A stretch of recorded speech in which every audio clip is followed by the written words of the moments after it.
नमस्कार, आप देख रहे हैं न्यूज 18 राजस्थान। आपके साथ मैं हूं अभिषेक। पीएम मोदी बिहार के बरौनी के दौरे पर रहे। इस दौरान पीएम मोदी ने सरकारी योजनाओं का लोकार्पण किया। उन्होंने पुलवामा हमले में शहीद हुए पटना के संजय कुमार सिन्हा और भागलपुर के रतन कुमार ठाकुर को भी याद किया।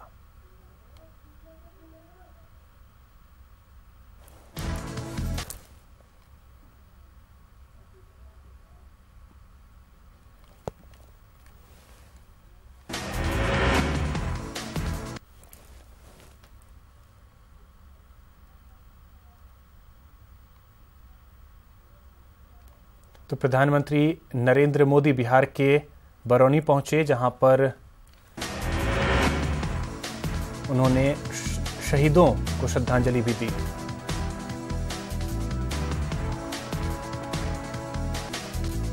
तो शहीदों को याद किया प्रधानमंत्री नरेंद्र मोदी ने और कई बड़ी सौगात जो है वो बिहार को मिली। प्रधानमंत्री नरेंद्र मोदी ने कहा कि पुलवामा हमले को लेकर जो आग देश की जनता के दिलों में है, वही आग उनके भी दिल में है। जम्मू कश्मीर के पुलवामा में सीआरपीएफ जवानों पर आतंकी हमले के बाद सरकार ने बड़ा कदम उठाया है। गृह मंत्रालय के आदेश के बाद जम्मू कश्मीर प्रशासन ने हुर्रियत और अलगाववादी नेताओं की सुरक्षा हटा ली है। प्रशासन ने हुर्रियत और अलगाववादी नेता मीरवाइज उमर फारूक, अब्दुल गनी भट्ट, बिलाल लोन, हाशमी कुरैशी, शब्बीर शाह की सरकारी सुरक्षा वापस ले ली है। इसके अलावा इन्हें मिल रही सारी सरकारी सुविधाएं छीन ली गई। पुलवामा में 40 जवानों की शहादत के बाद पूरे देश में इन अलगाववादी नेताओं की सुरक्षा वापस लेने की मांग उठ रही थी। गृह मंत्री राजनाथ सिंह ने 15 फरवरी को ही कहा था कि इन नेताओं की सुरक्षा वापस ली जाएगी। आज इस फैसले पर अमल करते हुए सरकार ने इनसे सभी सुरक्षा वापस ले ली। बीजेपी के राष्ट्रीय अध्यक्ष अमित शाह असम के दौरे पर रहे। इस मौके पर उन्होंने पुलवामा आतंकी हमले में शहीद हुए जवानों को याद किया, साथ ही आतंकवाद खत्म करने की बात को दोहराया। जम्मू में तीसरे दिन भी कर्फ्यू जारी है। सेना ने संवेदनशील इलाकों में तलाशी लगातार जारी रखी है। जगह जगह पर सेना के जवान, सीआरपीएफ के जवान, जम्मू कश्मीर पुलिस तैनात है। जम्मू कश्मीर के नौशेरा में शहीद मेजर चित्रेश बिष्ट का पार्थिव शरीर देहरादून लाया गया। हेलीपैड से उनका पार्थिव शरीर देहरादून के आर्मी हॉस्पिटल ले जाया गया। आज उनका शव वहीं रखा जाएगा। सोमवार को सुबह उनके निवास नेहरू कॉलोनी स्थित घर लाया जाएगा। कल ही शहीद चित्रेश बिष्ट का अंतिम संस्कार किया जाएगा। यूपी के डिप्टी सीएम दिनेश शर्मा जयपुर के दौरे पर रहे। इस दौरान उन्होंने कहा कि आतंकवादियों के खिलाफ मोदी सरकार कड़ा एक्शन लेगी। झालावाड़ में जिला मुख्यालय और बकानी कस्बा शहीदों के सम्मान में बंद रहा। इस दौरान बंद का व्यापक असर भी देखा गया और सड़कों पर सन्नाटा पसरा रहा। बंद के दौरान लोगों ने खुद ही अपनी दुकानें बंद रखकर शहीदों को अपनी श्रद्धांजलि दी। आतंकी हमले में शहीद हुए जवानों को श्रद्धांजलि देने के लिए भरतपुर में कैंडल मार्च निकाला गया। इस दौरान पाकिस्तान के खिलाफ जमकर नारेबाजी की गई। पुलवामा में हुए आतंकी हमले पर देश भर में गुस्सा है। लोगों की मांग है कि सरकार पाकिस्तान के खिलाफ सख्त से सख्त कार्रवाई करे। स्थानीय नेता विक्रम सिंह ने कैंडल मार्च निकाला और पाकिस्तान मुर्दाबाद के नारे लगाए। जैसलमेर में मरु महोत्सव में पुलवामा में शहीद हुए जवानों को याद किया गया। इस दौरान लोगों ने नम आंखों से उन्हें श्रद्धांजलि दी।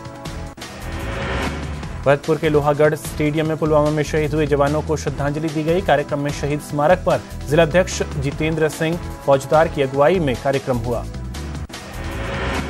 सुपरस्टार रजनीकांत आने वाले लोकसभा का चुनाव नहीं लड़ेंगे। उन्होंने बयान जारी करते हुए कहा है कि उनकी पार्टी लोकसभा चुनाव से दूर रहेगी।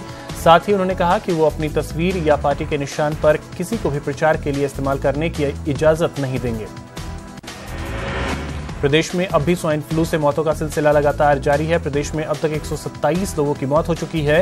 हर रोज पॉजिटिव मरीजों और मरने वालों की संख्या बढ़ती जा रही है। स्वाइन फ्लू के 3,427 पॉजिटिव केस अब तक सामने आ चुके हैं। चूरू में एक और मौत दर्ज की गई। एक ही दिन में स्वाइन फ्लू के 46 नए पॉजिटिव केस भी सामने आए। कोटा के 3 बड़े अस्पतालों के 300 रेजिडेंट डॉक्टर्स काम पर लौट आए हैं। रेजिडेंट्स और स्वास्थ्य अधिकारियों के साथ हुई सकारात्मक वार्ता के बाद यह हड़ताल टूटी है। दौसा में 3 दिन के लापता एक युवक का कुएं में गिरा हुआ मिला, जिसके बाद इलाके में हड़कंप मच गया, जहां ग्रामीणों ने कुएं में गिरे नरेंद्र सिंघल नामक युवक की चीख पुकार सुनी। दौसा में चोरों के हौसले बुलंद हैं। चोरों ने छोटा बाजार में एक ज्वेलर के शॉप पर वारदात को अंजाम दिया। जयपुर में जहां आपसी रंजिश में एक की जान चली गई। राजधानी के हाथोज गांव की है, जहां दामाद को समझाने के लिए साला ससुर गांव आए थे, लेकिन किसी बात को लेकर आपस में मारपीट करने लगे। इस हादसे में ससुर की मौत हो गई। जयपुर में एक बड़ा हादसा होते होते टल गया। बता दें कि जवाहर सर्किल के पास गैस से भरा टैंकर बेकाबू होकर पलट गया। हादसे में ड्राइवर को हल्की चोट भी आई। इस घटना के बाद इलाके में जाम भी लग गया। अजमेर के गेगल थाना क्षेत्र में युवक ने पेड़ पर फांसी का फंदा लगाकर आत्महत्या कर ली। युवक की लाश पेड़ पर लटकी मिलने के बाद मौके पर ग्रामीणों की भीड़ जमा हो गई।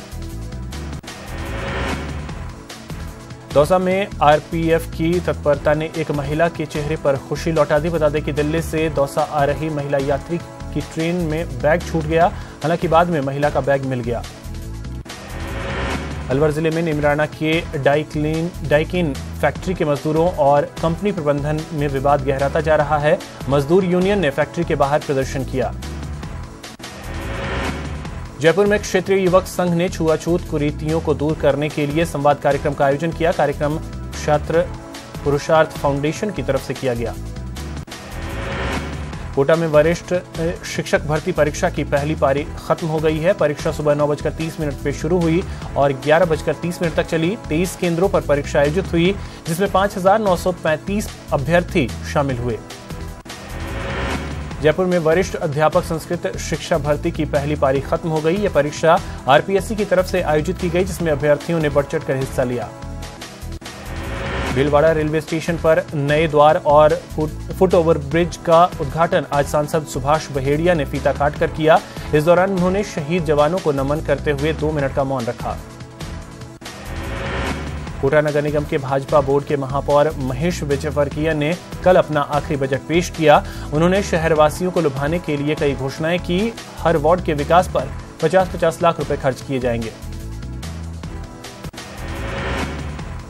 गुलाबी नगरी की सड़कों पर विंटेज कार की रैली निकाली गई। राजधानी में आज बरसों पुरानी कारों का कारवां निकला तो लोग इसकी खूबसूरती निहारते रह गए।